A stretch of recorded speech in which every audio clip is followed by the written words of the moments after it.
Seorang wanita memutuskan untuk memberi tumpangan kepada seorang asing yang mengetuk pintu rumahnya. Wanita itu sempat ragu sejenak, namun segera membuka pintu dengan senyum yang tenang dan ramah. Malam itu dingin dan hujan deras mengguyur di luar. Pria itu, yang seluruh tubuhnya kotor oleh lumpur dan basah kuyup, masuk ke rumah sederhana wanita itu dan menceritakan kisahnya.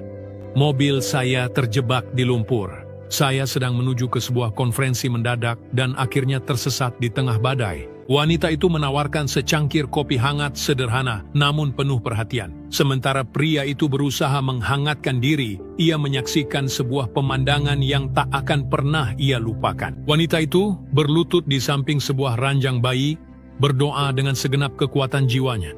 Pria itu tersentuh oleh imannya, mendekat dan bertanya, "Mengapa Anda berdoa dengan begitu penuh keyakinan?" Dengan air mata di mata, wanita itu menjawab, "Anak saya sangat sakit. Dia menderita kanker langka. Hanya ada satu dokter bernama Heitor yang bisa menyelamatkannya, tapi saya orang miskin. Saya tidak punya uang untuk membayar. Yang bisa saya lakukan hanyalah berdoa dan percaya bahwa Tuhan akan mengirimkan sebuah keajaiban." Pria itu merasakan sebuah kejutan di dadanya.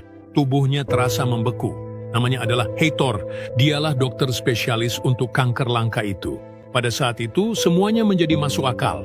Badai, mobil yang terjebak, konferensi mendadak. Tuhan sedang membimbing setiap langkahnya.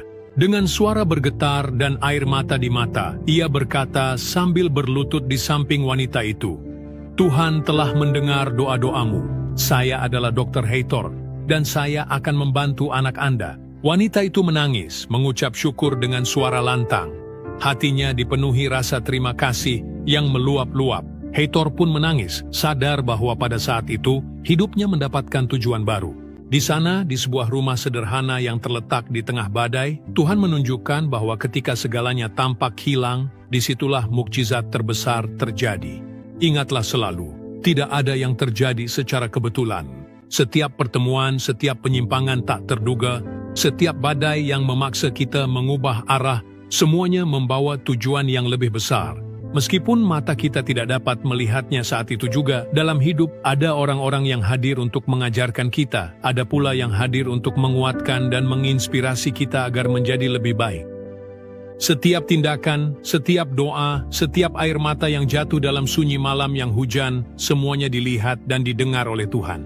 Dan pada waktu yang tepat, tidak pernah lebih awal atau lebih lambat, Dia mengirimkan jawaban dengan cara yang paling tak terduga dan sempurna. Karena itu, tenangkanlah hatimu. Bersyukurlah atas pintu-pintu yang tertutup, jalan-jalan yang sulit, keterlambatan, dan pertemuan kembali.